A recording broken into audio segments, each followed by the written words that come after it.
Carolina. Bueno, hoy día, como comentábamos, ¿no es cierto?, conmemoramos el 25 de noviembre, que lo que se recuerda, ¿no es cierto?, es el asesinato de las hermanas Mirabal, que fue un asesinato claramente con perspectiva, desde una perspectiva de género, ¿no?, con una desigualdad de poder, que es un femicidio político, ¿no? No solamente tenemos femicidios que son íntimos, que son a manos de las parejas, o de las exparejas o de otros hombres en el entorno comunitario, social, sino que en este caso también existe la violencia política y tan fuerte es así que la violencia política también se convierte en un femicidio político.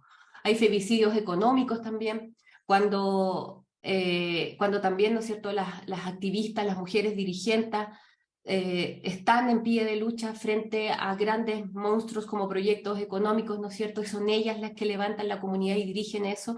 También hemos conocido femicidios económicos en ese sentido, ¿no? Todo tiene que ver con estas diferencias de poder.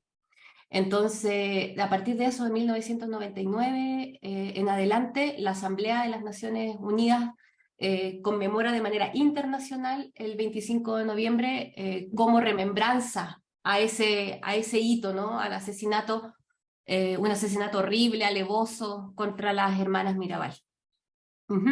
Entonces, hoy día la invitación a que conversemos, yo voy a hacer un par de provocaciones iniciales, ¿no? Presentándole algunas consideraciones para la atención a mujeres víctimas de violencia desde una psicología feminista o desde una perspectiva feminista, no solamente desde la psicología, sino que cómo nos enfrentamos al tratamiento a mujeres que han vivido violencia, violencia en general, pero también violencia en manos de sus parejas, ¿ya? Violencias de pareja, violencia íntima. Quiero ir haciendo ese zoom, ¿ya? Entonces yo les voy a presentar unas provocaciones iniciales y después la idea es que ustedes puedan preguntar, conversar, observar, digamos, hacer reflexiones, ¿ya? Vamos a dejar ahí el micrófono abierto porque efectivamente queremos que esto sea un conversatorio y que iniciemos este día, ¿no? Por eso quisimos hacerlo tempranito en la mañana, que iniciemos este día dándonos cuenta en la situación en la que estamos, eh, mirando cuál es la perspectiva, ¿no es cierto?, mirando la problemática de la violencia hacia las mujeres de diferentes perspectivas, una perspectiva más social y otra perspectiva más psicológica, individual, ¿no es cierto?, de intervención. Pero que también salgamos con esperanza, ¿no? Con esperanza de que todo lo que estamos haciendo, todo lo que hacen ustedes en el día a día, todo el trabajo que están haciendo está contribuyendo a cambiar esta estructura social. La estamos moviendo. Hace rato que la estamos moviendo y hay que seguir moviéndola más, hay que seguir agitándola más, porque esta estructura desigual, violenta, la desigualdad se mantiene a través de la autoridad, la violencia y el control, depende de la sociedad también, depende de nosotras, las personas que integramos la sociedad, que sigamos cada vez más, ¿no es cierto?, demoliendo los cimientos de esta violencia. Entonces, en ese sentido, quiero que pensemos de manera psicológica, ¿no?, o quienes estamos a cargo de la salud mental de mujeres que han estado, que son víctimas, ¿no es cierto?, de violencia digamos, de violencia. Y en ese sentido, lo primero que les quiero contar, ¿no?, lo primero que me gustaría posicionar el tema es hablar acerca de la mirada tradicional de la relación médico-psicológica, ¿ya? Y fíjense aquí que cuando hablamos de los estereotipos de género, vamos a estar hablando de construcciones culturales, de creencias que se traducen de generación en generación, y lo que tienen los estereotipos, lo potente de los estereotipos, es que estas creencias, cuando se transfieren de generación en generación, de conocimiento en conocimiento, ¿no es cierto?, se transfieren como verdades, ¿ya? Y ese es el problema de los estereotipos en general, ¿no?, que se transfieren como verdades, como certezas que generan prejuicios en las personas para operar y para relacionarnos, tanto de manera interpersonal, intergrupal o más societal, comunitaria, ¿no? Entonces, ese es el tema con los estereotipos, y claramente tenemos estereotipos de género. Hay estereotipos para todos los ámbitos, ¿no? Son atajos y cogniciones mentales, que es parte de la construcción de lo sociocultural, de lo psicosocial. Tenemos estereotipos, pero fíjense que los estereotipos de género son uno de los estereotipos más robustos, ¿no es cierto?, más consistentes y más porfiados de cambiar, ¿ya? esa es como la primera instalación, ¿no? Entonces, estos estereotipos, fíjense que la ciencia, la tradición médica, la terapéutica tradicional, no ha estado lejos de los estereotipos. Es más, ha reproducido los estereotipos como una naturalización de conocimientos científicos. Y la mirada tradicional médico-psicológica no ha estado ausente de eso. ¿Ya? Entonces acá les muestro una lista de estereotipos, ¿no? Estereotipo femenino tradicional y estereotipo masculino tradicional. Y empezamos a mirarlo, y la característica que tienen los estereotipos de género es que son estereotipos que son complementarios, que son bipolares y son excluyentes. Entonces, lo que tiene lo femenino no lo tiene lo masculino, ¿no? Eso es primera cosa. Y las características estereotipadas, ¿no es cierto?, son bipolares o contradictorias. Por ejemplo, en el estereotipo femenino tradicional, las mujeres son afectadas, ¿no es cierto?, versus los hombres son agresivos. Es atractiva versus ambiciosa, complaciente, asertivo, coqueta, austero, de corazón blando las mujeres, autoconfiados los hombres, y así. Tenemos un montón de estereotipos, ¿no es cierto?, que se van a traducir en creencias que tendemos a pensar, no solamente las personas, sino que fíjense que también las tradiciones científicas, ¿no? Desde el positivismo en adelante. Pero si ponemos el foco, ¿no? Porque eso es la conversación que queremos tener hoy día, si vamos poniendo el foco en cómo estos estereotipos han estado relacionados con la salud mental, con los tipos de trastornos mentales, ¿no es cierto?, o con los cuadros psicopatológicos generales, ¿ya? Y fíjense cómo hay un calce casi perfecto de los estereotipos femeninos con ciertos estereotipos tradicionales, o más bien con ciertas descripciones tradicionales de cuadros psicopatológicos. Casi calcado. Miren, la depresión, ¿qué decimos? Que una persona está en un estado de dependencia, bueno, lo femenino también, pasiva, lo femenino también, falta de firmeza o asertividad, clásico de lo femenino, gran necesidad de apoyo afectivo, ¿no? Podemos decir lo mismo de lo femenino, baja autoestima e indefensión, como efecto, ¿no es cierto?, se desarrolla baja autoestima e indefensión en cómo se construye lo femenino, ¿no? Y la depresión también estamos en un estado de incompetencia. Muy bueno, lo femenino también. Fíjense cómo hay, digamos, una naturalización de los cuadros psicopatológicos con los estereotipos femeninos. Y esto está descrito en los manuales tradicionales de psiquiatría, en los manuales tradicionales de psicología.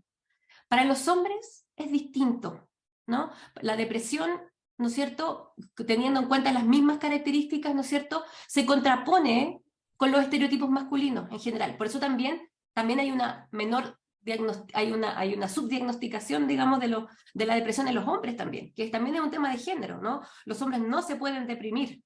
Claro, porque las mujeres sí, obvio, está en su naturaleza, casi que está en el útero de la mujer, ¿no? Si es mujer, entonces obvio que se va a deprimir, ¿no? En cambio, para los hombres opera de otra manera, ¿no? Y se ve, y la masculinidad se entiende desde la lógica médica psicológica como un factor protector, ¿ya? Mientras tenemos pasividad en la depresión, en la masculinidad es activa. La dependencia se contrapone con la autonomía. La falta de firmeza y asertividad con la asertividad y la agresividad, además, ¿no? La capacidad de aceptar riesgo y tomar decisiones es muy propia de lo masculino.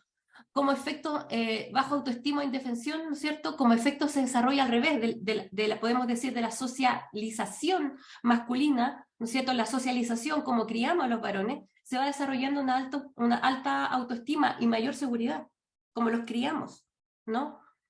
Y finalmente, los hombres tienen competencia, ¿no?, a diferencia. Y fíjense entonces que las características incluidas en el estereotipo tradicional femenino tienen en común cuadros psicopatológicos como el depresivo o trastornos afectivos. ¿Ya? Miren qué interesante, como una panorámica general. Y en cambio, las características del estereotipo tradicional masculino son más parecidas, ¿no es cierto?, o sea, entregan más pautas adaptativas al mundo actual, y en todo caso apuntan hacia trastornos más de personalidad antisocial o similares. Entonces, ¿qué es lo que está en la base ¿no? De la salud mental, si lo miramos de una perspectiva de género, ¿no es cierto? Y es fuerte decirlo, yo lo puse en el título, y que de alguna manera las mujeres son más locas, ¿ya? Con todo el estigma que tiene lo de la locura. Estoy corriendo el riesgo en decirlo, ¿no? No estamos entendiendo, ¿no? Con todo el estigma que tiene esto. No, porque así es entendido por la sociedad. Entonces, claro, las mujeres son más locas, y están más cerca de la locura, están más cerca de estas inconsistencias, ¿no es cierto? Porque hay algo en lo femenino que lo trae de base. Y fíjense que eso, la psicoterapia tradicional lo tiene muy enraizado, ¿ya? Eso es lo primero que quería ponerles como provocador para la discusión, ¿ya? Ahora, les invitamos a hablar de una perspectiva feminista, una terapia feminista, ¿no es cierto?, como proceso de cambio. Justamente entonces, desde el feminismo, desde el enfoque de género, lo que vamos a poner, digamos, en cuestionamiento van a ser los estereotipos de género, pero también la forma en cómo nos hemos relacionado respecto a entender la atención, la reparación, ¿no es cierto?, de las mujeres víctimas. También, ¿no? ¿A qué nivel lo hemos hecho? A un nivel individual, con una clínica clásica, donde tenemos a un terapeuta, una terapeuta, ¿no es cierto?, que entiende cuáles son las problemáticas de una paciente, ¿no? Y la entiende de manera lineal, relacional, ¿no? Digamos, muy hacia adentro y muy mirando contextos, ¿no es cierto?, particulares de las mujeres en este caso. Sin muchas veces, ¿no es cierto?, comprender que la violencia de género es estructural, ¿no es cierto?, que es estructural, que está en la base de un sistema completo en el que vivimos y que en definitiva la violencia hacia las mujeres es consecuencia de eso. No es que las mujeres por sí mismas, ¿no es cierto?, o por ser mujer, por una condición esencialista o natural de lo femenino, lleguen a ser sujetas con problemas psicológicos, ¿no es cierto?, por la violencia, sino que más bien es una consecuencia, ¿ya? Entonces ahí, si quieren ahondar en esta literatura, yo les recomiendo un libro que se llama Género y Psicología. En el capítulo 14 de ese libro, Género y Psicología, yo lo tengo pdfado por ahí, pero si ustedes lo bajan, ponen Género y Psicología, lo van a poder bajar, es de la McGraw-Hill, clásicos libros, manuales en psicología. Por ejemplo, ahí hay una digamos, una frase que saqué, ¿no es cierto?, que como señala Sau en el capítulo 14, en muchos casos las psicoterapias tradicionales, a las que esta autora directamente, ella le llama directamente psicoterapias patriarcales, ¿ya?, no solo no han sabido dar respuesta adecuada a las mujeres que han sufrido violencia de género, sino que, fíjense, han reforzado los mitos misóginos, ¿ya? Por algo llega hasta esto. ¿Qué hiciste? ¿Qué fue lo que hiciste en la trayectoria de tu vida que terminaste en violencia? De alguna manera también hay que fijarse, muchas psicologías, muchas psicoterapias patriarcales, vamos a llamar como llama Sau, lo que hacen, ¿no es cierto?, siguiendo el modelo, ¿no es cierto?, médico tradicional, sin perspectiva de género, ¿no?, es culpar a las víctimas de sus destinos, ¿no? Entonces, por lo tanto, no solo han sabido, sino que han reforzado estos mitos misóginos y, por tanto, condenado a la soledad, al desamparo a mujeres que, paradójicamente, buscaban en la psicoterapia una solución y un consuelo. Por lo tanto, si no se cuestiona el modelo social de base que condena a muchas mujeres a vivir sometidas a unos prejuicios que nos convierten, que nos convierten, no nos podemos atraer de nuestra situación de género, que nos convierten en una posesión afectiva. ¿Sí? Miren los estereotipos de género. Está todo para que seamos una posesión afectiva de un otro, ¿ya? En este caso de las parejas, de los esposos, ¿no es cierto? Y por tanto, las mujeres sometidas a esta posesión afectiva y, por supuesto, a todos los mandatos que esto conlleva, ¿ya? Cualquier otra actuación resultará entonces necesariamente insuficiente si no se entiende esta característica, ¿ya? Primer punto, la importancia de despatriarcalizar la terapia. Y eso es perspectiva de género, eso es perspectiva feminista, ¿no? Y aquí les quiero compartir unas consideraciones siguiendo a una colega, a Mary Ann Dutton, que propone un modelo para evaluar y planificar la intervención terapéutica. Y claramente es un modelo desde la perspectiva de género, ¿ya? En las mujeres que han sufrido violencia, y en este caso vamos a hacer el foco en manos de sus parejas, ¿ya? Y ella nos recuerda un par de cuestiones. Una de ellas, ¿no es cierto?, es el tipo y el patrón de violencia, abuso y control ejercido por el agresor, ¿ya? ¿A qué se refiere esto? Se refiere a que tenemos que comprender, ¿no es cierto?, tenemos que analizar el tipo de abuso, ¿ya? No es cualquier abuso, este es un abuso de género. Y cuando tenemos claro que es un abuso de género, tenemos claro que aquí hay un abuso de poder, que hay una asimetría de poder de dos personas, y en este caso desde lo masculino hacia lo femenino, ¿no es cierto?, que está instalado en la sociedad y que lo vamos a ver de manera microscópica en las relaciones en las relaciones, por ejemplo, de pareja, en este caso, ¿no? Vamos a ver de manera microscópica, pero también hay que verlo con una manera, con un telescopio mayor, ¿no? Es siempre comprender esto, ¿no? Y ahí a mí se me sale lo antropólogo y lo psicólogo, ¿no? Mirar desde una perspectiva holística, pero también mirar obviamente porque tenemos que reparar, tenemos que sanar, tenemos que impartir justicia, en este caso para las víctimas, ¿no? Y eso es reparar, es reparar y pensar en su bienestar psicosocial o psicológico. ¿Ya? Fíjense que este análisis implica no solo la descripción de los actos de violencia, ¿ya? Sino que ya, ¿cuál fue el acto de violencia? ¿No? Comprender si es violencia, que es lo clásico que nos enseñan, ¿no? Violencia física, violencia psicológica, violencia sexual, ¿no? Que son como, lo estudiamos y a veces los decimos como casi de manera muy automatizada, ya, los tipos de violencia de género son tanto, tanto, tanto, pero aquí tenemos que entender la implicancia de ese tipo de violencias, ¿sí? Descripción de los actos de violencia, sino que también la comprensión del contexto en el que ha ocurrido y el sentido que todo ello tiene para las mujeres. Y aquí obviamente la subjetividad va a ser muy importante, ¿ya? ¿Esto por qué? Esto porque es importante porque algunas conductas, ¿ya?, que aparentemente no son violentas para el resto de las personas, ¿no? Porque entendemos que cuando vemos que esto es violencia, cuando deja huellas físicas, ¿no es cierto?, cuando está el moretón, cuando ya está el riesgo de vida, ¿no es cierto?, y estamos ya en un estado de violencia extrema, ¿no es cierto? Pero fíjense que la implicancia de la violencia va a ser distinta, digamos, para cada una de las mujeres. Y muchas veces entendemos los niveles de violencia a partir de un patrón también estereotipado de violencia, violencia grave, violencia moderada, no sé qué, ¿no es cierto?, que viene prediseñado, pero resulta que la gravedad de la violencia, en este caso, la va a determinar la víctima, ¿ya? Y eso va a ser muy importante tenerlo claro. No, su violencia es moderada nomás. No, su violencia, mire, no le está pegando, no le pegó, no está en riesgo, no es cierto, no. Y fíjense que a veces sin darnos cuenta hacemos esa minimización, lo que todo luce es victimización secundaria, ¿no?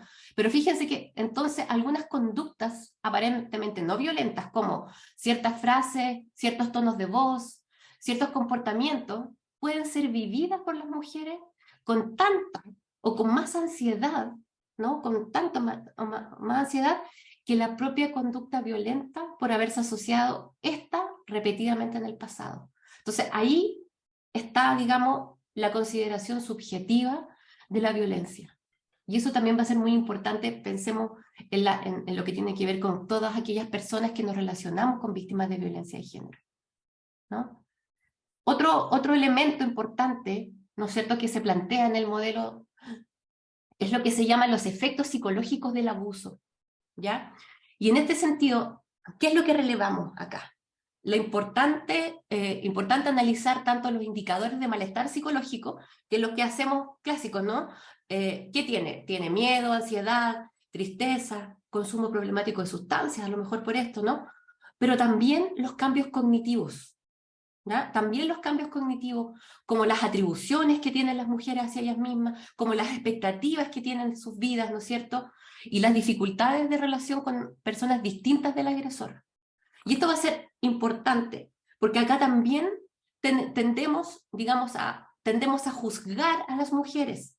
Tendemos a juzgar a las mujeres que decimos, salió de una relación abusiva, vuelve a entrar a otra relación abusiva, ¿no? ¿Han visto eso? Que es como, ¡ay! ¿Por qué otra vez? ¿No? Como volvió a tropezar otra vez con la misma piedra, ¿no? Y tendemos a decir, ya, pero ¿cuándo va a aprender? ¿No? ¿Cuándo va a salir de esto? Si ya le pasó una, dos, tres, cuatro veces, y ahí otra vez la víctima tiene la culpa, ¿no? Fíjense cómo la tendencia, otra vez la víctima tiene la culpa. Pero resulta que lo que hay que entender que la violencia, ¿no es cierto?, se instala en los lazos afectivos. Y muchas mujeres comprenden, y la sociedad nos enseña, que una manera de establecer relaciones románticas, amorosas, de amor, en esos lazos va la violencia incorporada, ¿no? Se cuela. Entonces, quien te quiere te aporrea, ¿no? Entonces, si me molesta, ¿no? Si me cela, ¿no? Si me encierra, es porque yo le importo. Entonces, hay un tema ahí también con esta dificultad para establecer nuevas relaciones, tanto de intimidad, pero con una dificultad para establecer nuevas relaciones sanas. ¿Mm? ¿Y por qué? Porque es parte de haber estado en una dinámica violenta. No es culpa de la personalidad, no es culpa de, digamos, de la mujer que porfiamente no sabe lo que quiere, sino que porque sus vínculos están dañados. Y desde una psicología de abuso y desde una psicología, ¿no es cierto?, feminista, tenemos que entender que esos vínculos están dañados y están dañados por, digamos, por estar sometida justamente a violencia. ¿Ya? Carola, ¿Sí? disculpa, es que te quería consultar inmediatamente tu opinión, porque uno ve, escucha lo que tú dices y es como, sí, totalmente, o sea, yo voy a ayudarle a alguien que está sufriendo y es víctima, y tienes como ese instinto, ¿cachai? Mm. Pero ¿qué pasa? Que yo creo que a muchos nos ha pasado.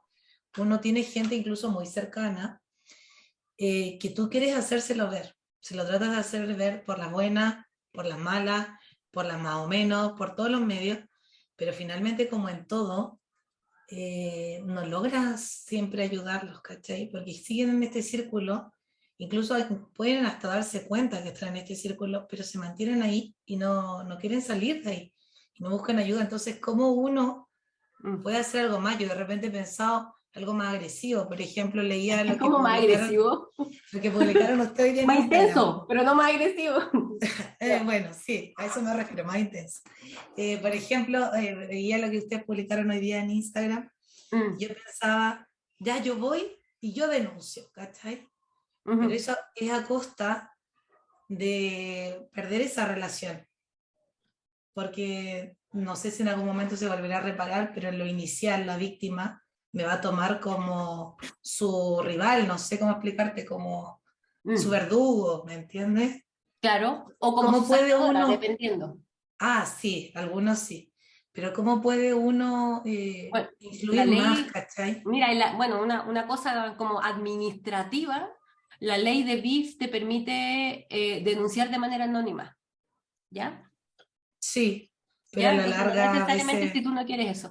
Pero fíjate que, y estas son las paradojas, lo que tú acabas de comentar es una paradoja, porque como el fenómeno no depende solamente, en este caso, digamos, de las competencias psicológicas que tenga en este caso, que tiene en este caso la mujer para salir, sino que es más contextual, es que justamente desde una psicología, más bien de una intervención en materia de violencia contra las mujeres, sobre todo en materia de pareja, hablamos de un análisis multidimensional, y la política tiene que complejizarse, porque muchas veces ellas saben, o sea, comprenden, entienden su caso, saben que están en una situación de violencia, pero no tienen la autonomía económica, ni los recursos, ni los medios sociales para salir de eso. Entonces, claro, ahí también tenemos que decir, mira, ¿cómo lo hacemos? Es la reparación psicológica, por supuesto, pero también los medios para vivir, ¿no? Para vivir, para salir de esa situación, para mantenerse, los medios más básicos. Y ahí tenemos fallos en nuestra política pública, sin duda que sí. sí. Tenemos fallo en eso, ¿no? Tenemos fallo, por ejemplo, hay un par de convenios, ¿no es cierto? Por ejemplo, el MIMBU tiene un convenio donde hay acceso más rápido a subsidios, pero son mínimos. no alcanza para la gravedad de la dimensionalidad del problema de BIF. Ni siquiera violencia contra las mujeres, ni siquiera nos hemos metido en este tema, estamos hablando de BIF. ¿Ya? Entonces, ese es un tema. Ahora, ¿qué es lo que tenemos que hacer? ¿No es cierto? Efectivamente, muchas de ellas van a saber, otras no, ¿no es cierto? Y por eso que es la importancia del apoyo psicológico a largo plazo. Estamos hablando que no es solo una intervención. Hola, yo te hablo y te digo, ¿cómo estás? Mira, date cuenta, amiga, date cuenta. La típica esa que es como, amiga, date cuenta, ¿no? Que es terrible con el amiga, date cuenta, porque el amiga quizás no está en las condiciones de darse cuenta. Eso también es tremendamente misógino. Cuando le decimos, oye, amiga, date cuenta, es tremendamente misógino también. Más o menos. Ahí viene, po. No sé, alguien se está colando ahí, gracias, ¿no? Sino que esto es un proceso, porque hay que entender que los efectos psicológicos están tan instalados y ahí está la importancia de la terapia, ¿ya? Y cuando entendemos que cuando entendemos que esto es la terapia, estamos entendiendo que no es una intervención psicológica que le damos los primeros auxilios, que es un momento, pero después tenemos que seguir en un proceso de reparación. Y ahí la importancia de la terapia. Quizás no van a ser una sesión, 2 sesiones, 3 sesiones, ahí hay que ir viendo, ¿no es cierto? Y ahí es el proceso terapéutico el que digamos, va a ir contando cómo nos está yendo en esto. Pero básicamente no es solo una intervención y yo me salgo, sino que justamente a lo mejor una de las otras, un buen consejo es justamente, digamos, entregar apoyo psicológico vincular con una red de apoyo psicológico permanente. Porque no es, amiga, date cuenta y sal de la violencia y listo, sino que esto es a largo plazo, porque digamos, los efectos en materia de salud mental están tan instalados que también a largo plazo tenemos que repararlos. Hay que entender que es un Sí, proceso, po. ¿ya? Claro, Carola, ahora, Mm, sabes que mientras me mm, conversaba, yo pensaba, quizás es el tema, uno cuando interviene también tiene que darse cuenta de qué tipo de protagonismo va a tener en esa intervención, sí, lo que implica darse el tiempo, mm, acompañar, escuchar y estar sí, dispuesta a que de repente haya retrocesos, como son los vicios, por ejemplo. mm, Claro. exactamente, Gracias, exactamente. Carola. Sí, y es parte, bueno, y aquí yo, como estoy fuera, no estoy contratada por ningún curso de ningún servicio público ni nada, soy más libre a hablar de estas cosas, y eso es feminismo, pues, compañera, también. Eso también es sororidad, estar dispuesta, no solo dispuesta, sino que a entender que estos retrocesos son parte, lamentablemente, de este sistema patriarcal, opresor, y que se reproduce a partir de la violencia, y que lo estamos mirando microscópicamente, ¿ya? Bueno, estos son los efectos psicológicos del abuso, ¿no? Y lo otro, las estrategias que las mujeres maltratadas han puesto en marcha para sobrevivir, que es un poco lo que comentábamos con la Carolina Herrera que acaba, un poco va para allá. Fíjense que en este sentido va a ser también importante recordar que las formas de afrontar las situaciones estresantes son muchas y diversas. ¿Mm? No todas las personas enfrentamos las formas de estresantes, o sea, las situaciones estresantes, de igual manera. Y ahí hay que recordar, ¿no es cierto?, cómo está constituida la personalidad. La personalidad tiene un poco de psicológico, que el temperamento tiene algo de rasgos, ¿no es cierto? Ahí los clásicos de que nos hablan de la personalidad. Pero también la personalidad tiene media con el entorno y con las situaciones. Entonces, eso hace que cada persona tenga una subjetividad y que se va a enfrentar a situaciones estresantes de manera distinta. ¿Ya? Entonces vamos a tener mujeres también que van a estar en condiciones de mayor resiliencia, ¿ya? Y eso también tiene que ver con un montón de factores. Y eso no significa que van a ser mujeres que son mejores o que son peores para enfrentar su problemática, sino que son distintas y que tiene que ver con factores psicológicos individuales, pero que también con ciertos recursos y redes que puedan tener, ¿ya? Eso es bien importante también decir, oh, esta paciente es estrella, ¿no? Bueno, sí, tendemos también a tener esos sesgos, ¿ya? Entonces, por eso que hay que volver también a mirarlo. Y no solo, bueno, y no solo, son muchas y no solamente estrategias activas para afrontarse. O sea, quien enfrenta el estrés o situaciones ansiosas con tantas herramientas es una persona que o ha pasado con terapia o realmente tiene una capacidad de resiliencia que es envidiable, ¿no? Pero en general las personas no las tenemos, ¿ya? Así que también en ese sentido, la salud mental hay que entenderla como algo importante, prioritario, ¿no es cierto? Y que siempre lo dejamos al final. Bueno, así es que relativamente frecuente, es relativamente frecuente que las personas maltratadas que permanecen en la relación abusiva empleen estrategias pasivas o evitativas, ¿no? Pasivas o evitativas. Y con esto les quiero decir que son la mayoría de las estrategias utilizadas, ¿ya? Para este tipo de fenómenos, para el tipo de violencia, pasivas o evitativas. La propia violencia genera ese tipo de estrategias, ¿ya? Las cuales han sido en ocasiones interpretadas erróneamente como masoquismo, ¿sí? ¿Cuántas veces no hemos visto pilladas, pillados, o hemos escuchado decir, oye, que es masoquista, le gusta que le peguen, es masoquista, le gusta que la maltraten, pero ¿cómo no sale de ahí? ¿Ya? Ojo, las estrategias, en este caso, van a ser estrategias donde al final digamos, está tan el autoconcepto deprimido, está tan deprimido el autoconcepto, la autoestima, la baja moral, ¿no es cierto? Está tan deprimido que al final estas estrategias pasivas son estrategias, digamos, para enfrentar la violencia y desde procesos psicológicos son para minimizar la violencia. Si yo hago menos cosas, voy a estar menos frente a la violencia. Si yo salgo menos, no lo voy a provocar, ¿sí? No voy a hacer esto, ¿no? Y desde afuera lo vemos, uy, que es masoquista, ¿no? Que no cambia, ¿por qué no rompe esta situación? ¿Ya? Es para entender esto que ocurre, ¿no? Y fíjense que por eso que las psicoterapias tradicionales tienen que mirarse con una perspectiva de género. Y no solo las personas que que han estudiado psicología o son psicólogas, psicólogos, sino que todas las personas que intervenimos con mujeres víctimas. Es un trabajo de género comprender esto. Las trabajadoras sociales, el trabajador social, los funcionarios de la atención primaria de salud, la funcionaria de los servicios públicos que atiende un público que es la primera cara, ¿no? Todo esto hay que tenerlo claro, ¿no? Por eso que decimos que cuando una mujer va a un servicio público y cuenta, ¿no? Que es lo que se llama romper el silencio, ¿no? Fíjense todo lo que hizo, o todo lo que pasó para lograr contarlo. ¿Y qué hacemos? ¿Qué hace la institucionalidad pública? Vista gorda, ¿no? Lo estoy diciendo en general, ¿no? Para provocar. No estoy diciendo que ustedes lo hagan, pero en general la institucionalidad. ¿Ya? Así que ojo con eso. Las estrategias que las mujeres maltratadas han puesto en marcha para sobrevivir. Y eso es parte de un enfoque de género. Es parte del enfoque de género.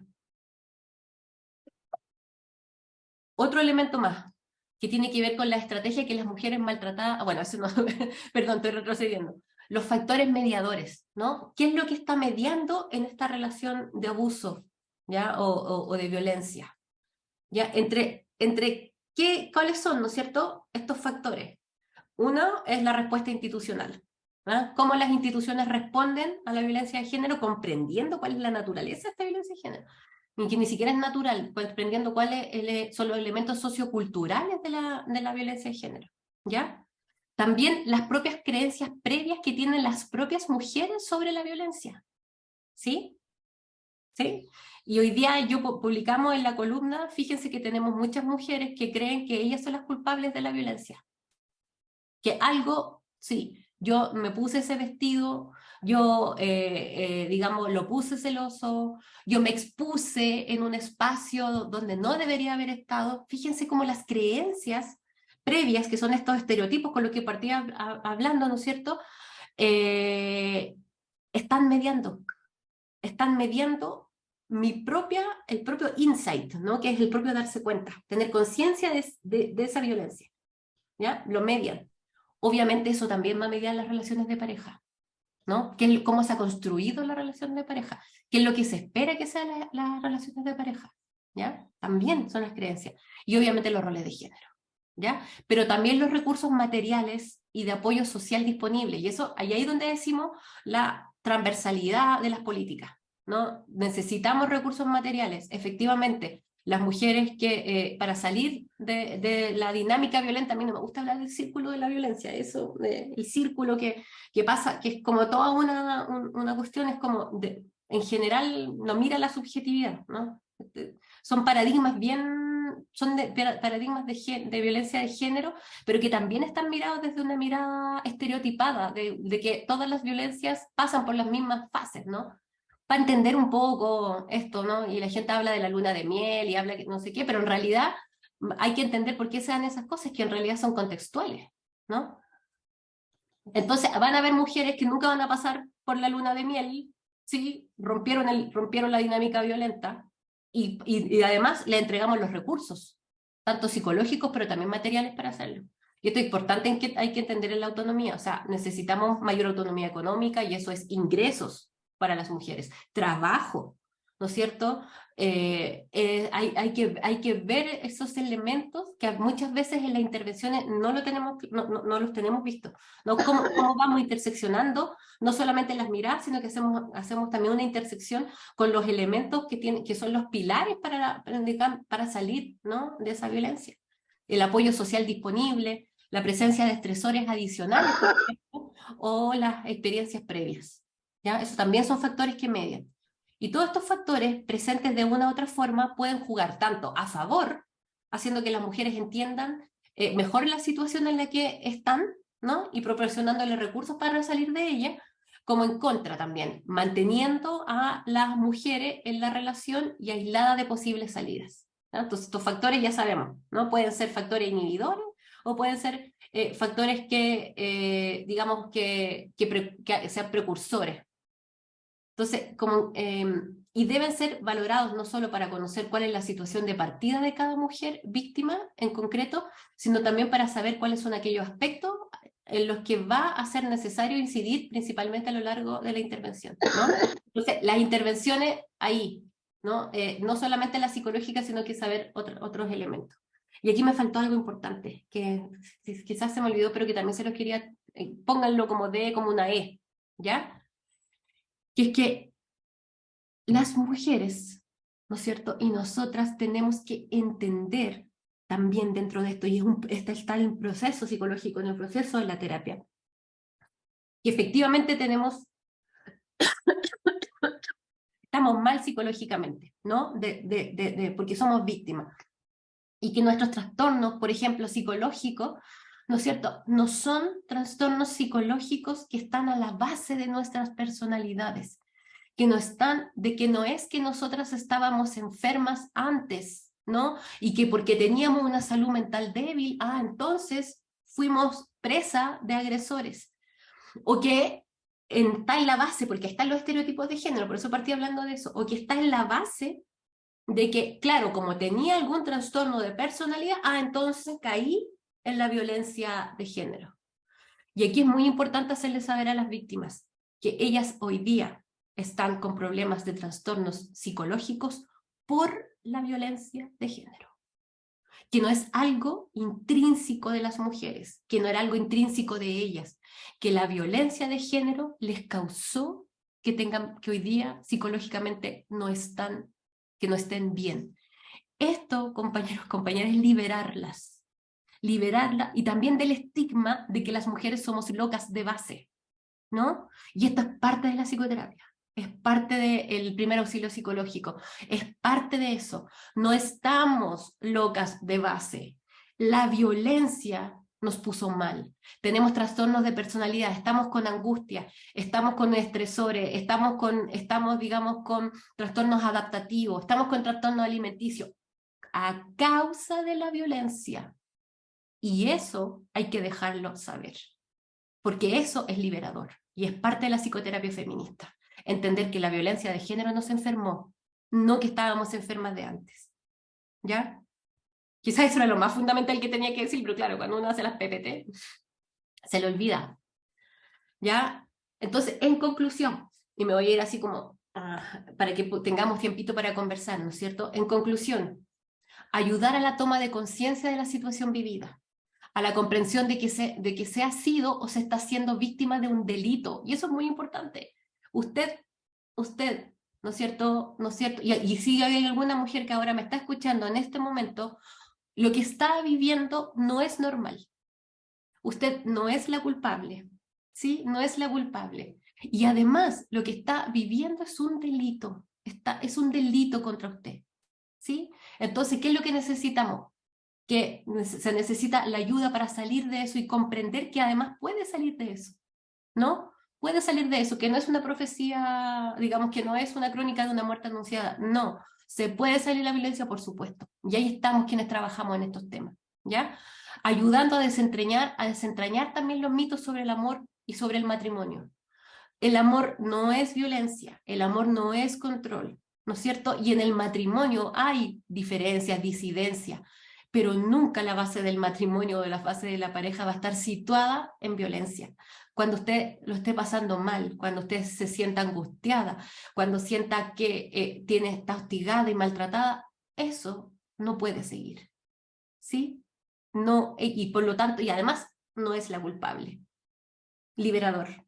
Liberen, liberen, liberen, porque la culpa que instala el sistema patriarcal en la mujer es muy fuerte, y eso obviamente no ayuda nada en su proceso psicológico, en su proceso psicoterapéutico.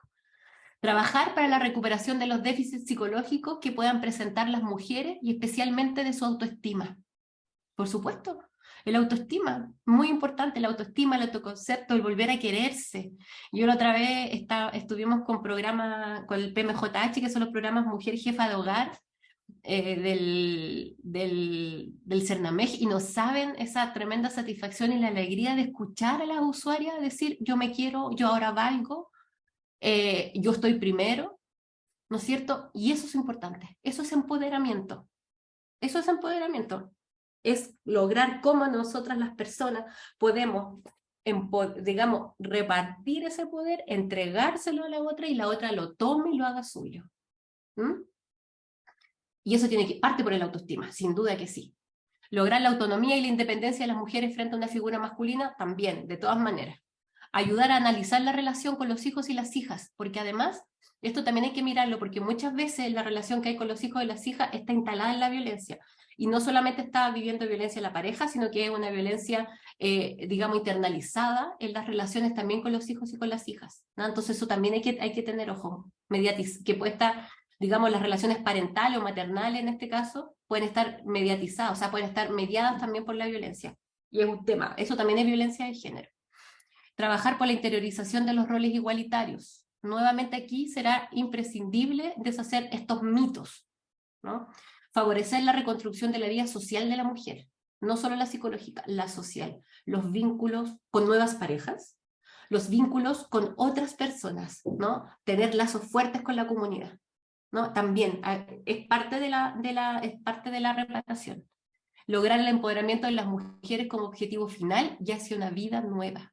¿Ya? Eso es una vida nueva, infundir esperanza. Si nosotros y nosotras somos personas encargadas de trabajar estos temas, no infundimos esperanza, yo creo que si hay alguna de las cosas más importantes de las terapias es cómo las personas que generan estos cambios en las otras infunden esperanza en la otra.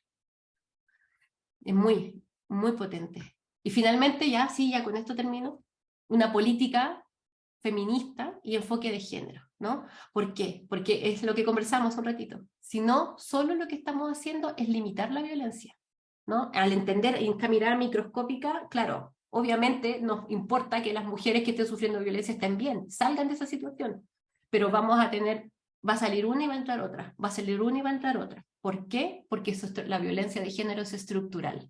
Por lo tanto, aquí tenemos que tener políticas de enfoque de género, promocionar el buen trato a nivel educacional, en todos los espacios. Acá estos estereotipos de género que porfiadamente no quieren cambiar, tienen que ser objetos de políticas públicas, de políticas sociales y por supuesto también de legislación, de todas maneras. ¿Ya? Eso era lo que les quería contar hoy día, 25 de noviembre, por la mañana, para que partiéramos con esto de mirarlo, pero que también tuviésemos una mirada de esperanza, porque mientras más estemos, más personas estemos en esta línea, mientras más entendamos de esta madeja, no, la madeja en esta telaraña en la que nos tiene hoy día la desigualdad de género, vamos a poder ir cambiando las realidades. Estoy convencida de aquello.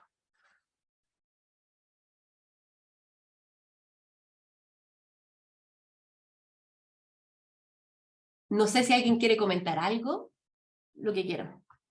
Yo quiero comentar algo, que todo lo que he estado reflexionando mientras tú hablas, porque es que de pronto somos un poco impacientes cuando enfrentamos una situación de violencia, cuando vemos que otra mujer está viviendo una situación de violencia y queremos que se resuelva rápido, que se dé cuenta, que salga de la relación. Y el proceso es súper lento porque las mujeres que están en una situación, en una relación violenta, es porque aprendieron eso. Y cuesta desaprender las cosas, pues, y son procesos súper largos. Entonces, a veces, tratando de ayudar, uno puede tal vez agravar la situación, porque en el fondo le estás diciendo tal vez, o le estás dando a entender a una persona que es tonta o que no hace lo que tiene que hacer. Exacto. Están todavía minando más su autoestima y el valor, y más le va a costar juntar valor para entender que tiene que salir de ahí. Entonces eso me estuvo dando vuelta, como el proceso de aprender y desaprender lo que ya tenía la mujer aprendido respecto de cómo tenían que ser las relaciones, es súper largo. Exactamente. Sí, eso es, ¿no? ¿Y cuándo entendemos eso? Cuando entendemos la dimensión del fenómeno. Y que no depende solamente de las personas y de sus habilidades o competencias, sino que esto es un entorno mayor. Y ahí estamos, y hay que estar para acompañar.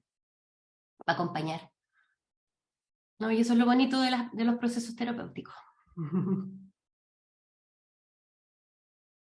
¿Alguien más quiere comentar algo? Dele, Hola, nomás. Carolina. Hola. Yo, espérate, que estoy prendiendo el video.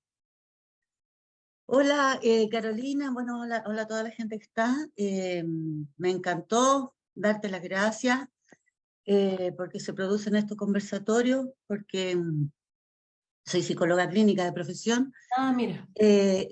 Psicóloga con un enfoque, o sea, así, como hay que ver.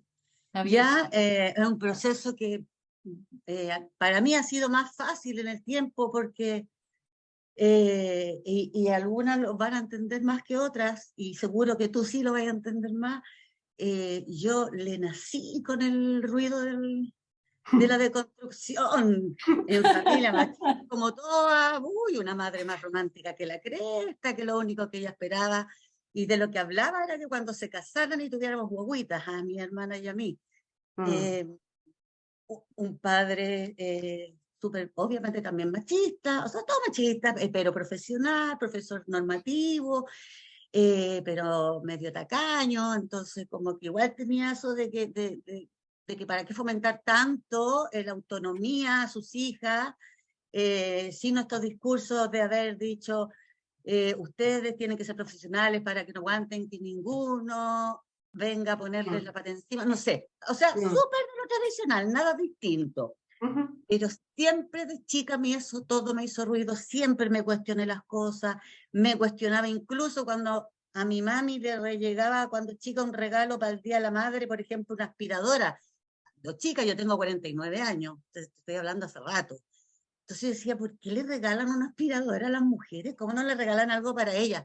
Bueno, claro. En general para que sepas y para que por favor entiendas que eso es lo que te quiero transmitir, es que entiendo y trabajo absolutamente con la mirada como tú has tratado de transmitírnosla, en esto de comprender que que al final tiene que ver igual desde la vocación que tenemos por el trabajo que tenemos como en la psicología clínica, por ejemplo, al trabajar con mujeres en este contexto de la psicología, ¿cierto?, clínica,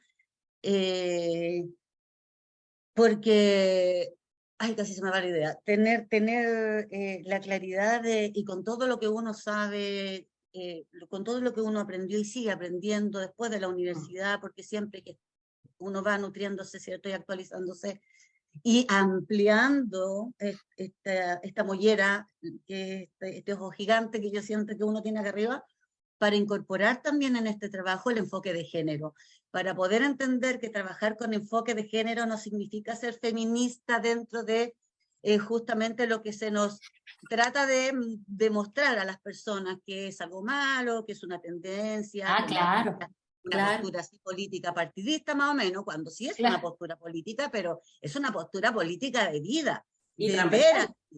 ver así, y ver así es ver con el ojo de la justicia, es ver que está efectivamente la desigualdad, que hay efectivamente la inequidad a partir de estas diferencias, como son, bueno, en los estereotipos, en fin. Entonces, cuando uno considera Gracias, todo Cecilia. esto, Sí, pues, eso es. y cortito para cerrar, cuando uno considera Sí, todo esto, oye, manito levantado. puede entender y se puede hacer un mejor trabajo, que para eso se supone que uno trabaja lo que trabaja, por cierto, hacer un mejor trabajo considerando y no olvidándose que el maltrato, el recibir maltrato de siempre, desde la infancia, cuando somos seres en la infancia, genera traumas. Y la violencia que se recibe en este contexto asociado a lo que estamos hablando, lo patriarcal, a la mujer en el contexto de pareja, por ejemplo, nomás, en ese circulito, en ese contextito, por supuesto que deja trauma, por lo tanto uno va a trabajar con mujeres traumatizadas. Entonces, me encantó que dijera ahí eso de que amiga date cuenta y que pucha que te cuesta darte cuenta, que no querés salir y que hoy volviste otra vez con el loco, que yo no me puedo esperar de ti, que la tenés tan clara que hagáis eso. Chao, no, Sí. me encantó. Gracias. Gracias a ti, Cecilia. Muchas gracias por estar. Bacán. Bacán. ¿Quién más quiere decir algo? Vamos. ¿O cómo se sienten? Hagamos terapia. Yo quería, Terapia grupal. Me encanta quería- la terapia grupal, es lo que más me gusta. yo ya sé que hablé, pero Dale. es que me llamó mucho, también quería compartir que me impactó mucho lo que hablaste al principio de la salud mental y los estereotipos de las mujeres, porque la semana pasada me enteré, por ejemplo, que el autismo en mujeres se demora mucho más el diagnóstico que en hombres. Está Esto a súper propósito de diagnosticado. una persona adulta a la que le diagnosticaron recién autismo. Y me explicaron que era porque las conductas autistas, digamos, suelen como confundirse con lo que se espera del comportamiento de una mujer. Es Femenino, sí. decir, Es el lo mismo. estereotipo de las mujeres con la sintomatología del autismo se traslapan y hacen que las mujeres vivan hasta la adultez sin recibir apoyo psicológico o terapia o lo que requieran. Es Exactamente. impactante eso. Es impactante. Bueno, es lo mismo. Es tal cual lo que... Sí, tal cual. Eso es. Sí. ¿Alguien más quiere decir algo? Yo agradecer esta instancia, el poder compartir. Nosotros dentro de mi esfera, por lo menos que yo veo la parte laboral, es súper complejo el poder recibir, el poder contener, el poder darle las herramientas a las personas, porque lamentablemente, a pesar de todos los conocimientos que hay, como que todavía se desconocen.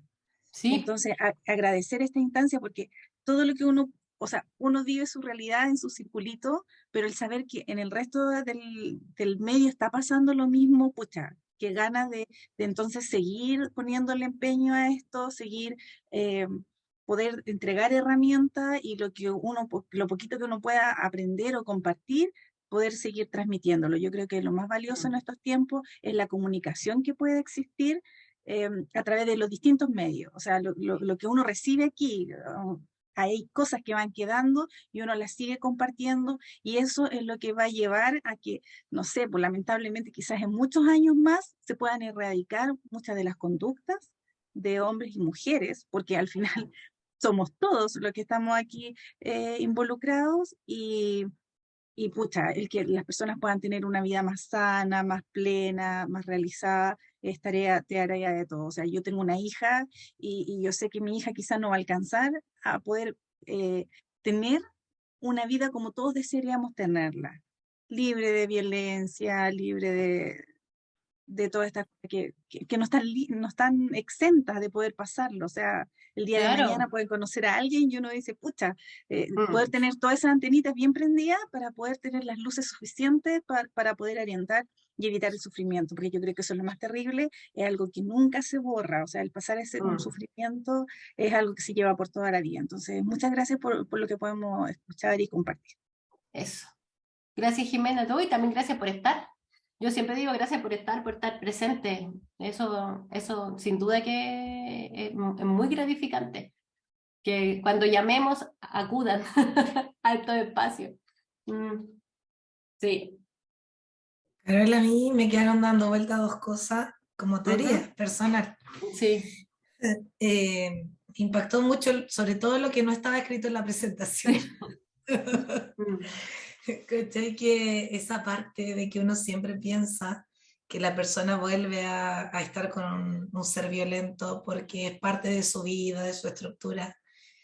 Esto que tú derribaste diciendo que en realidad es porque está dañada por lo que ha vivido, a mí personalmente me sirve muchísimo. Y lo Qué otro, bueno. la tarea de uno darse el tiempo de acompañar, ¿cachai? Mm. Porque a veces, como conversábamos, igual hay otras opiniones, uno quiere como que sea rápido, inmediato. Ya te diste cuenta, listo, déjalo. Y es Claro. como, no, pues no es así. Entonces, muchas gracias. Y Mm. bueno, aprovecho de decirle buen día para todos igual y a no bajar los brazos. Lo Ujú. vamos a lograr. Sí, seguro que sí. Y no seremos las primeras, no somos las primeras ni vamos a ser las últimas. Y hay que entender que estamos en ese proceso, ¿no? Ujú. Lenka, tú prendiste la cámara, ¿quieres decir algo? Hola, no, solamente agradecer esta instancia. Siempre se valoran por acá estos conversatorios.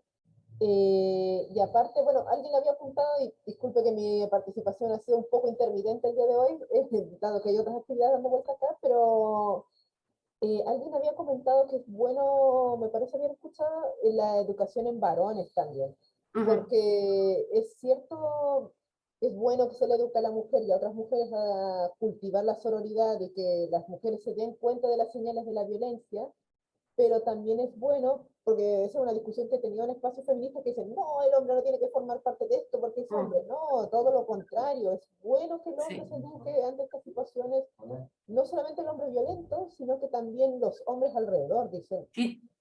no sé, oye, este tipo está siendo violento, está maltratando a su pareja, está maltratando a sus hijos, ¿qué puedo hacer yo para intervenir? O el propio hombre dándose cuenta, oye, algo estoy haciendo que está mal, todas mis parejas están fallando, Mm. no sé, por darnos ejemplos. Las mujeres se alejan de mí, todas hablan más de mí, no sé, que los hombres se den cuenta, oye, hay patrones que están, que generalmente cuando eso pasa, y yo lo veo mucho, especialmente en redes sociales, dice, ah, las mujeres se alejan, ellas son malas, y en vez de reconocer, no, yo soy el problema, Claro. algo está ocurriendo, Sí. sobre todo lo veo mucho en espacios artísticos o también en los que están, los que hay mucho varón, que la culpa, ah, no, es que son ellas que son locas, no, es que están, Claro. Sí. ellas están pidiendo demasiado, y no, date cuenta, si están diciendo esto, es porque algo está ocurriendo. Tampoco queremos decir que este es el otro problema que yo veo, que interactúa con Mm. varones, que ellos se sienten, ah, todos somos malos, nos están culpando y no nos quieren porque somos hombres. No, tampoco es que seas malo, no es que seas, no es un monstruo. Es simplemente darse cuenta de que hay ciertos privilegios, ciertas actitudes que puede estar reproduciendo inconscientemente, porque yo no, obviamente no todos los hombres quieren hacer daño, y Mm. seguramente no es el deseo de hacerlo, pero lo hacen. El problema está, lo sepan o no, lo pueden hacer. O, por eso yo considero que es bastante necesario incluirlos también en la conversación y a las disidencias también. Sí, totalmente. ¿Dónde estás, Lenka, tú? ¿Dónde estás? En el servicio de salud de Coquimbo, acá De Coquimbo, ya. en La Serena. Ahora, claro, pero claro, para complementar, digo yo, no es que reemplace tampoco los espacios Claro. de mujeres, Sí, es como una extensión.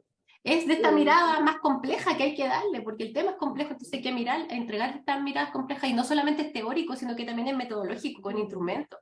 Y eso tenemos que comprenderlo también, o sea, tomando en serio el tema del enfoque de género. No es solo como, ay, mira, yo, ¿no es cierto?, tengo una idea. No, esto es con herramientas, digamos, cuando digo en serio, es con unas intervenciones metodológicas que consideren todo esto. Así es.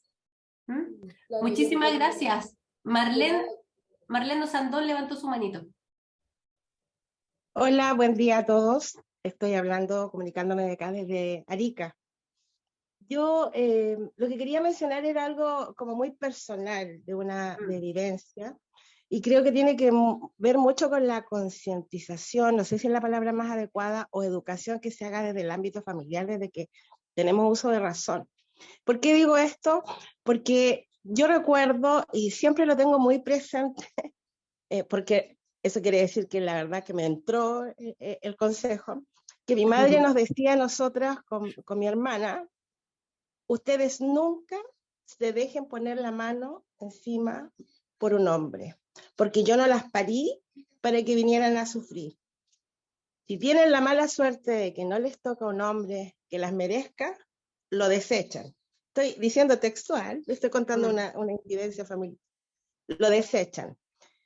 Vendrá otro que las respete, ojalá, y si no, se quedan solas. Pero ustedes no vinieron para que nadie las violente o les haga daño. Entonces a mí me quedó eso tan presente, yo siempre lo recuerdo, cuando mi mamá nos decía así: no se dejen nunca poner, porque además se las ustedes permiten una vez, eso va a seguir siendo consecutivo. Y nos hizo, no, yo creo que nos hizo efecto a las dos con mi hermana, porque la experiencia claro, también. Sí, pues, claro. Entonces, bueno, yo que sepa, desde el punto de vista familiar, mi padre nunca lo hizo con mi mamá, porque mi mamá también se lo dijo desde el primer día. Entonces, creo que es muy importante el cómo nosotros también eduquemos en ese sentido a nuestros hijos, para que de una u otra forma estén preparados, hijas, a lo que pueda venir. Eso quería compartir con ustedes. Gracias, Marlene. Gracias. No sé si hay alguien más que quiera comentar algo. Perdón de nuevo, yo solamente colgarme de lo que habló recién Marlene de Arica, que chuta, que hay que avanzar a entender que la violencia contra las mujeres, es cierto, en este caso no es solamente la física, que la física es la última de las expresiones antes de un femicidio, ¿cierto? Porque te toca, te traspasa al físico, al cuerpo.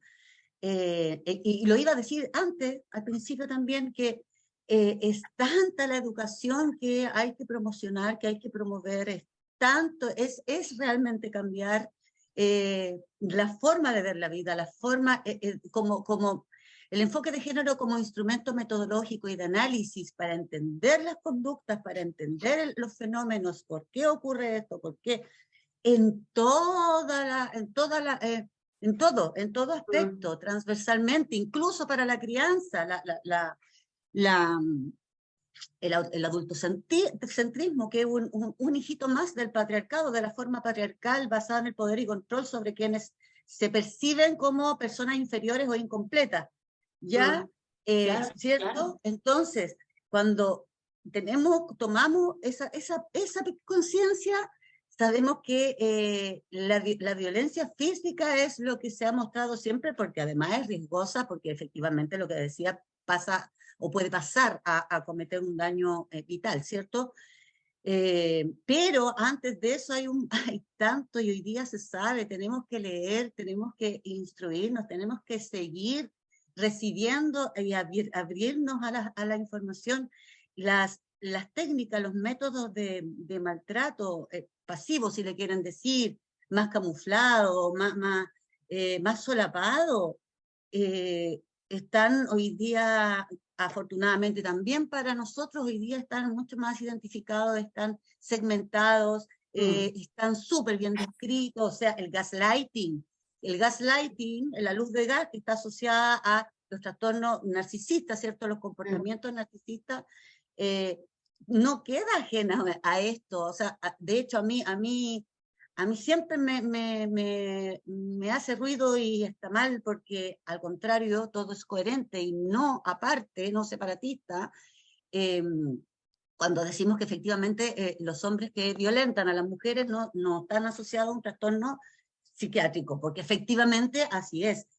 Pero nosotros, o quienes más tengamos herramientas por las profesiones que tengamos, el trabajo que ejerzamos, etcétera, tenemos que ir más allá y entender que efectivamente no está asociado a trastornos psiquiátricos, porque no es una enfermedad, el hombre violento, pobrecito, está enfermo, hay que curarlo y hay que hacer un tratamiento porque está enfermo. No, ¿cierto?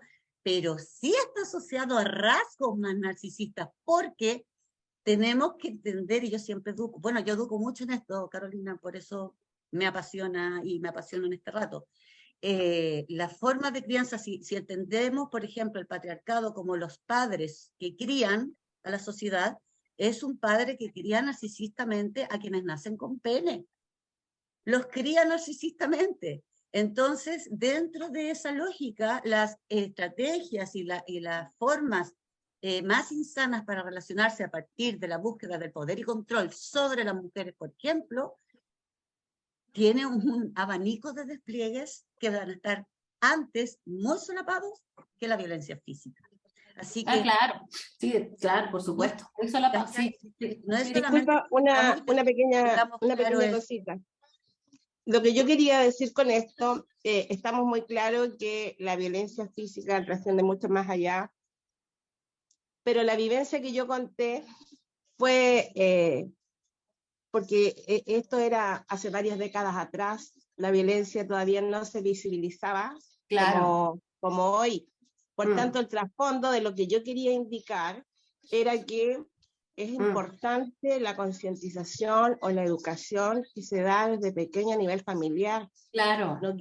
No solamente que uno cree que solamente existe la violencia física, sabemos que no, pero lo que yo conté se remonta hace muchos años atrás, cuando todavía y es un factor protector, y un factor protector para ti.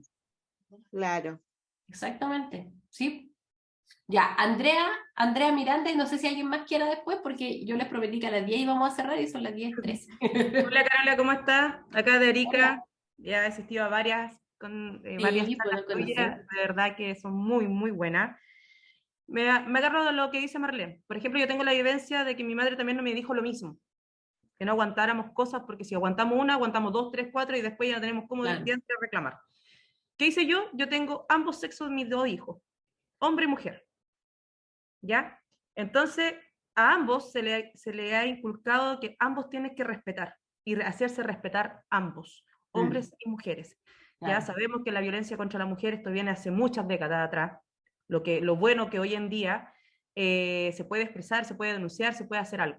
Antiguamente era como bien núcleo cerrado, ¿ya? Pero eso va, como dice Marlene, en la educación que uno entrega dentro de la familia. Uno criando ya tiene que ir forzando y, ¿cómo se llama? Fortaleciendo esas partes, en la cual que ambos se tienen que respetar, tú tienes que respetar a la mujer y tú tienes que hacerte respetar. Igual que tú, respetarte como mujer, no aguantar ni siquiera como jugueteo, porque ya empezamos con el jugueteo y ya va más adelante, entre comillas, es un juego, pero no es un juego. Vamos a la violencia después ya psicológica, física y así sucesivamente varias. Pero te doy eso. Yo, por ejemplo, tengo mis 2 bebés, están criados en esa manera. Eso. Y eso, netamente gracias a ti. La importancia de la crianza. Gracias a ti. Sí. ¿En serio? Oh. Sí, porque yo era de esas mujeres feministas.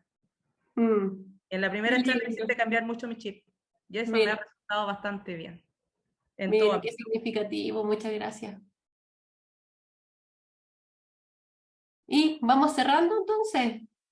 Ya, no sé si alguien más quiere decir algo, lo último, como para que no se quede ahí con algo importante. Recuerde que la palabra es liberadora. Agradecer el espacio, felicitar el espacio y agradecer la posibilidad de participar de él. Lamento mucho que seamos tan pocos los varones aquí. Creo que es importante que reconozcamos primero los privilegios y que también reconozcamos que en nuestra cotidianidad y muchas veces de manera inconsciente ejercemos violencia. Ejercemos en el espacio público, violencia simbólica, y mientras no nos hagamos conscientes de eso, va a haber una parte de la balanza que siempre va a estar más pesada. Entonces, bueno, como decía, es solamente la intención de agradecerles la posibilidad de estar aquí. Creo que ha sido un buen aprendizaje. Yo trabajo en la Fundación Prodemu y tenemos la intención de poder contribuir a las personas que trabajan directamente con las mujeres. Trabajamos en el área de la dirección de personas, tener algunas habilidades y para poder manejar, porque se enfrentan a situaciones de violencia contra la mujer de manera cotidiana. Claro. Mucho más allá de lo que aparece en la tele. Bueno, los femicidios son la punta del iceberg. Así que muchas gracias por esto. Ya pues, Luis, lo que necesiten. Un abrazo entonces. Nos vamos a la 1. ¿Alguien más quiere decir algo? Nos vamos a las 2. Muchas gracias, dice ahí Marlene, por la oportunidad. Eso, ¿ya? Bueno, partimos con esta inyección de energía el 25 de noviembre, con más, ¿cómo se llama? Renovando. Voy a poner religiosa, evangelizadora, renovando nuestros votos con la igualdad de género y en contra de la violencia de género, ¿ya? Así que eso, que tengamos una buena jornada y que esto ojalá prospere. Un abrazo muy, muy grande. Adiós. Muchas gracias. Chao. Adiós, Carola. Un abrazo. Chao. Chao, chao. Chao. Chao, muchas gracias. Chao.